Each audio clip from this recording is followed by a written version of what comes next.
What is up, lovers of budget cars and bikes, and welcome back to another video for 2020. We're still in the middle of a bloody lockdown here in Cornwall. It is a stunning May bank holiday weekend, and it's really frustrating because I can't get out on my bloody bike. Because obviously you've got to be sensible right now. As I said, it's May. You probably won't be seeing this until after August perhaps, because I've got a few other videos backed up. Luckily for me actually, because I'm finding it very difficult to be able to justify going and buying anything or selling anything at the moment, because I'm kind of on the vulnerable list, and so is my mother, but she's in her 70s, so you've got to be careful. So I hope you're all being safe, and you have been safe, and to be honest, I hope this bloody lockdown's finished by the time you watch this video. That would be kind of cool, and I hope we're back to some kind of normality. Anyway, talking back to things, we have another car. Yes, I actually bought this before the lockdown. I've had this about 3 months. I bought it off a young guy, fairly local, because he was upgrading to the newer version of one of these. This is a 2013 Fiat Panda 1.2 pop. So it's a little petrol, 3-cylinder, very economical. As I said, it's a 2013, so it's relatively new. Now, if you look at my other videos, I'll stick a link up in the top right hand corner to the other Fiat Panda HP 100 I did a quick kind of review and thoughts on. I really enjoyed having that car, and I wanted to try the newer version. I can't afford the HP 100, and to be honest, I don't think, or I don't know whether they even do a HP 100 in this shape, because I think this is the Mark III. I haven't seen any, but let's put it that way. And this came along, and I love the colour, and it had very low miles. I mean, it's on 40,000 miles, but it did have problems. I bought this effectively because I wanted to see what I could do to fix cars in that respect, because I've been watching a lot of videos on people buying cars from Copart and fixing this, that and the other.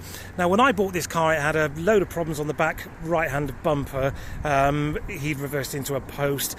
The airbag light was on, the fuel cut-off warning was on, all these kind of things were on, and I thought, right, I'm going to buy this. I'm going to buy this nice and cheap, and I'm going to basically try to fix it all myself. And that's exactly what I've done. Now, as we look around the car, you'll notice that I'm not a professional by any way, shape or form, and I've done my best. I mean, as you look at the car, you can see it's not had an incredibly easy life. I mean, that shut line there on the front bumper even, that's not great, is it? I mean, I think he's probably had a little pop in there at some point as well, and some of the panel gaps are a little bit moody, but I didn't do anything to this one over here. I've left that as it is because it's a cheap little runaround. We'll talk about prices in a minute. I actually did something to this rear bumper, this lower bumper down here. If you go to my Instagram channel, you'll see some pictures there of as it was and as how I fixed it, basically. I think it looks, I mean, from a distance, it's one of those kind of like 2 meter, it looks fine kind of scenarios.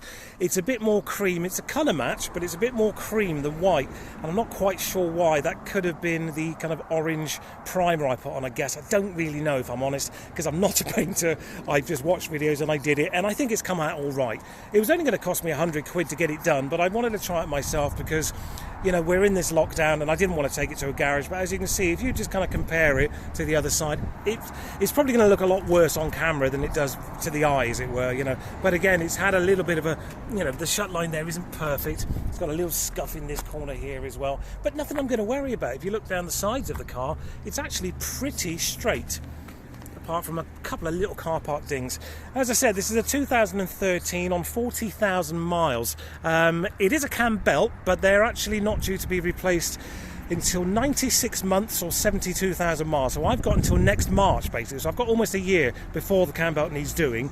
But they're so cheap to do anyway. Again, if you watch my other video on the HP 100, it's about the same on this. It's about 200 quid, maybe 250 quid, depending on parts and where you go, from a private garage to get that done. That includes the water pump and the cam belt and the pulley and all the rest of it. So it's not the end of the world. I'm not going to change it because I'm going to sell this, obviously. It's a little 1.2 petrol, so it's not quite what I'm looking for, but I wanted to try it and do a little comparison. So I'm going to sell it based on the fact that in a year's time it's going to need a cam belt, which, you know, I don't think anybody's really going to care about that. It's a couple of 100 quid anyway. It didn't sit on these wheels when I first bought it. I actually found these wheels on a Facebook page.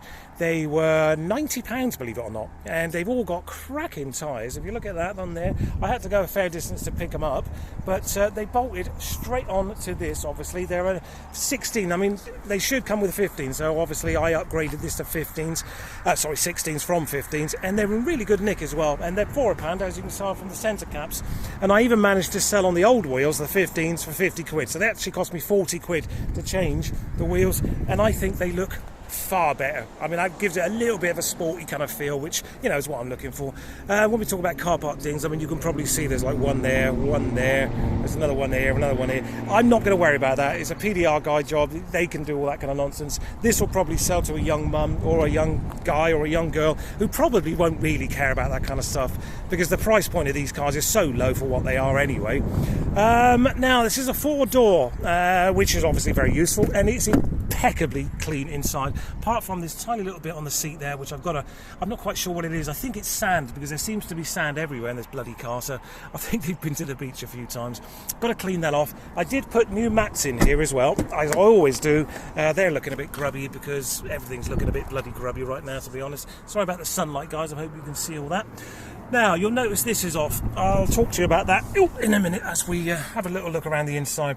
Very, very similar in a lot of ways to the HP 100, with the gear stick being up here and all the controls being here. There's nothing special in here, really. It's got a CD player. It doesn't have aircon. Someone's obviously felt-tipped the blue in there because they've rubbed off. But, you know, it's got electric windows at the front. It doesn't even have a little kind of light in there for the mirror, nothing like that. You know, the dash, well, hopefully we'll be able to see what happens in a minute, and then we'll talk about why that little section underneath there, it may not do it. Let me just start it up for you. Oh, actually, I've got to do that first, haven't I? Hold on. Just bear with me a sec, guys. Now, in a minute, you should see this little thing down here. Yes, right, let's turn that off again. And then in a minute, I'll tell you all about that. Anyway, as I said, on the inside, it's nicer than the HP 100, because all the HP 100s, they had a problem with this gear gate around here. It used to split, and the gear knob used to look really crappy. This one looks perfectly fine, and as you can see, it's a really, really nice little place to be. Nice little red seats. Obviously, it's just a 1.2 pop. There's no bolster per se. There's the funkiest handbrake, though. Look at that. Not seen that before. 12-volt socket. I'm not sure whether the stereo's got Bluetooth. I think it has, but don't quote me on that. We'll have a little look under the bonnet as well, because I know sometimes you guys like to see that. Oh, so let's just pop that up for a second and see if we can get this big old engine out. And there it is, the little 1.2 petrol. Now, I have spent some money on this, and I will talk to you about that, because as I said, when I bought the car, it had the airbag warning light on. Let me just shut this door. It had the airbag warning light on, and it had something called the fuel emergency cutoff was flashing on the dash, and obviously it had that problem with the rear bumper. I managed to do the rear bumper for the sake of, I think it was 15 quid for the paint, 15 quid for the primer, which I've still got 2 cans of, so that's right. I don't really add that into it per se, and my morning's work, so that's done. I mean, you can probably see on the camera the difference between here and there, because it always shows up on the camera more so than in the naked eye, as it were. But then I had to work out what was going on with the airbag light, the warning light there. I ended up buying a module. I went onto the Fiat forum, and I went and found out a lot of information there. So I ended up buying a module, an airbag module, which actually fits just down underneath there. You've got to pull all this crap out of the way, and then basically it's a bolt off, bolt on job, and you just literally unplug it, plug the new one in. I bought it from Poland. It was £70, I think, off eBay, a used one, and it got rid of all the warning lights about the airbag, and it got rid of the fuel cut off unavailable message as well, which was fantastic. 70 quid, I was so happy with that. Plus obviously I spent about 30 quid on this, so basically it cost me 100 quid to fix the real known problems, as it were. Then I ended up with that, what you saw earlier on when we started up the car, the flashing mileage. Now that happens on Fiats and Alfa Romeos when you change a module, and of course because I changed the airbag module, now I've got to do what's called a proxy alignment, which basically means you have to plug it in and tell the car that it's got a new something or other, and then it just resets and it's fine again. You know, it'll still keep clocking up the miles, so it's not an issue there. It's just a bit annoying, and it'll be difficult to sell with that, obviously.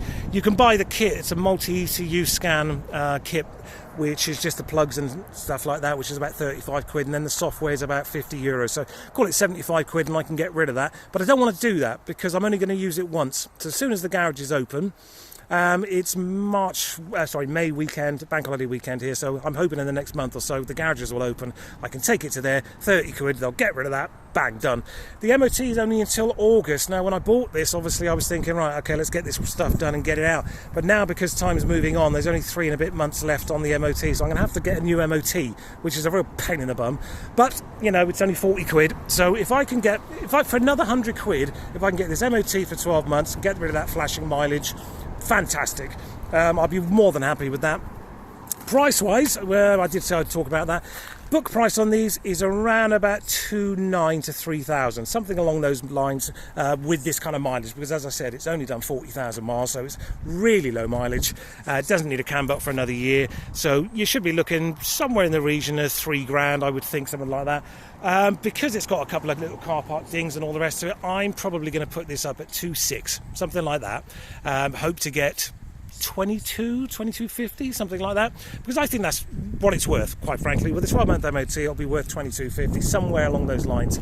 I paid £1,700 for this car. Yes, £1,700, because it's had that problem with the rear bumper and all the stuff going on the dashboard with the airbag warning lights. I thought that was a bloody bargain, quite frankly. So if I have to spend another 200 quid, which I have done on the bumper and the airbag module, the MOT, and getting rid of the flashing mileage, it'll owe me, should we say, £2,000 with the, because I bought floor mats and everything else. Yeah, it's going to owe me £2,000. So if I can make a couple of hundred quid out of it, great. I'll have had it 6 months. I'll have enjoyed it because I'm insured on it and taxed on it and everything else.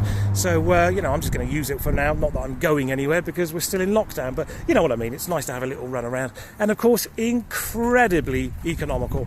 I'll put the figures up somewhere around about here for the miles per gallon and stuff. What else can I tell you about this little car? I mean, to be quite honest, this was just a quick update to let you know what I'm doing, because I'm bored out of my skull, as I'm sure most of us are. If you look back at May Bank holiday when I'm making this, and you're probably watching this in August, September, you'll remember how bored we all were. So I thought I'd just come out on this stunningly beautiful day, which I can't really do very much with, and show you this lovely little car that will owe me less than £2,000 for a 2013 four-door 1.2 pop with 40,000 miles and an MOT.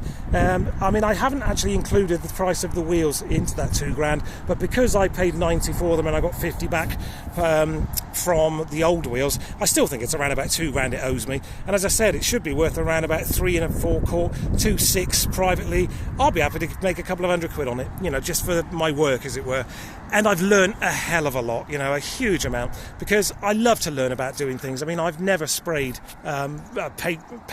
paint sprayed spray painted a bumper in my life, and it came out all right. As I said, if you want to see the before and after shots, go onto my Instagram, which is on the main banner for my YouTube channel. You'll just see there's a little link for Instagram. There's a couple of pictures there of what it looked like as I did it and as it is now, kind of thing, and there's all sorts of other stuff going on my Instagram account as well. A couple of the jobs I've done on my GSX 1400, which I'm hoping you've seen the video on. If you haven't, it's probably up and coming. As I said, the Instagram link is up above on the banner. As for this, not much else to say, really. I think it's an incredibly funky little car. It's incredibly quiet inside as well, which did surprise me for a Fiat. I've just been up and down this dual carriageway here, because as I said, I can't go very far. But with the windows up and, you've got the radio on, you feel like you're in a much more refined car than a little 1.2 Fiat, if I'm honest. I think it looks great, just like I thought the HP 100 looks great. I love this style of car. Super economical. I think it's £30 a year tax as well, which is great. We love all that. It's got a few little extras, daytime running lights. As I said, I put these 16-inch alloys on there. It's got a CD player. I also did put these wind deflectors on there. If you watched my video on my Seat Leon, which I'll stick a link up here somewhere, you'll remember I did complain about these Team Heco wind deflectors. They just slot into the window channels, and they do make much more noise inside the cab when they're in, because it keeps the window slightly kind of pressed open. These don't seem to do that. I don't know if it's better windows or what, but they don't seem to do that. They work well. They were a piece of cake to put in. You just literally slot them into the channels, a couple of clips, done. They've got sticky back on them as well. Unfortunately, this one here, the passenger side, the window won't go up all the way with the wind deflector in. I've got to pull it out ever so slightly, and then the window pops in. So I'm hoping that's going to kind of rectify itself in time as it beds in. If not, the new owner can just whip them off if it really bothers them. It's not going to bother me. I think it looks great having wind deflectors. It's one of those little mods that you can do that look great but aren't massively practical if you buy the cheap 30 quid ones, because generally speaking they tend to let in a lot of air, road noise as it were, and this set here you can't do the window up. So practicality over how the car looks in that respect. I like the way they look.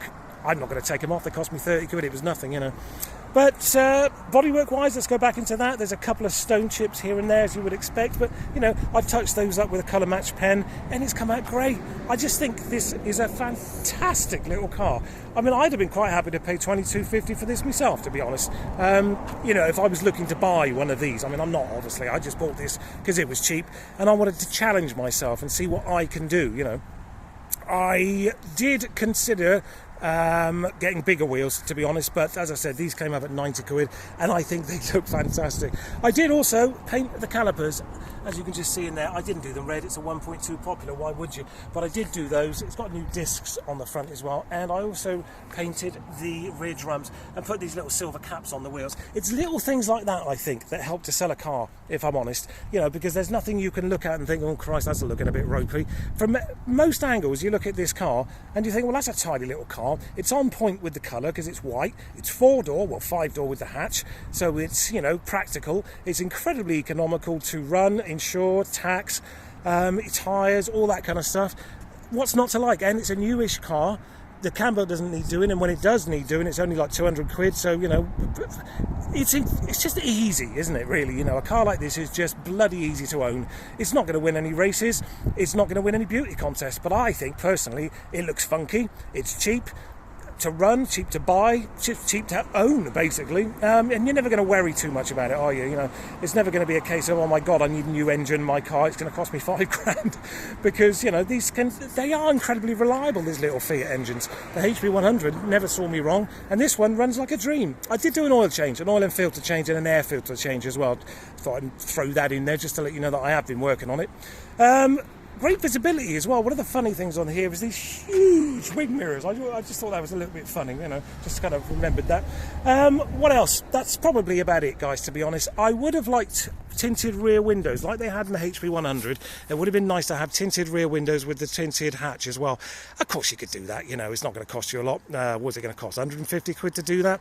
Because again, if you look at my video on the HP100, you'll see that's got tinted rear windows, and I think it looks nice. It gives it almost a coupe kind of affair, and I fancy possibly some colour-coded door handles would look nice on here as well, because I don't know, they do tend to stick out a little bit, don't they, really? Or maybe a colour-coded rear one so it looks more like a coupe. I mean, there's so much you can do to these, and the parts are incredibly cheap. The one thing that I don't really know, maybe you guys can tell me, is how to get rid of this. This was basically terps. I did the same bloody stupid thing that I did on the Renault Kangoo door. Do you remember when I did that? I used methylated spirits to try and get off, because there was a bit of overspray that came up here and it landed on the bumper here, and I tried to get it off with meths, and all I've done is create this white kind of bleh here. It looks fine for about an hour if you put some WD-40 on there, but it always comes back, so if you've got a kind of a remedy for that, then that'd be great. I mean, that's one of the things I did learn about paint spraying. Don't do it on a windy day and cover everything, every bloody thing, because I got it all over the shop, you know. But it was my first go, and if you see what it was like compared to what it is now, I'm hoping you'll say, well, Dan, that's not a terrible job, you know, man. If you've never done it before, that's not awful. Somebody's out on their bike when they oughtn't to be, lucky sod. Anyway, as I said, that's probably it for this video. I hope you enjoyed it. I hope it's been informative. I hope you've kept safe and are continuing to keep safe, if that's the remit for the moment. And if you've got any questions on this little car, just drop it in the comments section. If you're new to the channel, maybe consider subscribing and give the video a thumbs up if you would. I don't think there's very much else I can tell you about this little car, to be honest. I think I've covered most things. I like it. I think it looks funky. It's super, super cheap, and it's quite new. You know, as I said, 40,000 miles, only 7 years old. Doesn't need a cam belt for another year, so I'm happy about that, and all for under £2,000. All right, I could have possibly done nothing and just probably sold it for £2,000 as it was, you know, because I got it super cheap because the guy had another car. But I think I've done some nice things to it. I think the wheels work. I think painting that rear bumper. I've learned a lot as well, as I said, you know, about this whole changing an airbag module, spraying a bumper, taking it and having that flashing mileage sorted out. I know a little bit more about these cars and Fiats generally in that respect, you know, so that'll stand me in good stead if I ever decide to buy another one.